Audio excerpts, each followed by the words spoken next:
Report অনুযায়ী Lucknow super giant যে 5টা প্লেয়ারকে তারা রিটেন করবে মেগা অকশনের আগে, সেগুলো হলো নাম্বার 1 নিকলেস পুরান। এই নিকলেস পুরানকে তারা কোনোদিনই রিলিজ করবে না। আমরা দেখেছি 3-4 নম্বর ব্যাটেল লেবে কিন্তু একাই বড় ম্যাচ কিন্তু ফিনিশ করে, ওই জন্য তাকে রিটেন করবে। নাম্বার 2 যে প্লেয়ারটা সেটা হচ্ছে মার্কেস স্টয়নিস। মার্কেস স্টয়নিসকেও তারা কোনোদিনই রিলিজ করবে না, কারণ এই 3 বছর কন্টিনিউ খেলছে। সে কিন্তু একটা অলরাউন্ডার প্লেয়ার, ব্যাট বল দুটি কিন্তু কন্ট্রোভার্সি দেয়, এক হাতে বড় ম্যাচ কিন্তু সে ফিনিশ করতে পারে।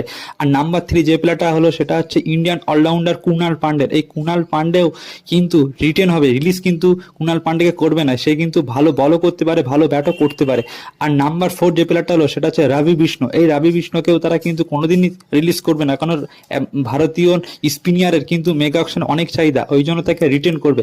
আর নাম্বার 5 যে প্লেয়ারটা হলো সেটা হচ্ছে মায়াঙ্ক ইয়াদব। এই মায়াঙ্ক ইয়াদব কিন্তু খুব ভালো ট্যালেন্টেড বলার।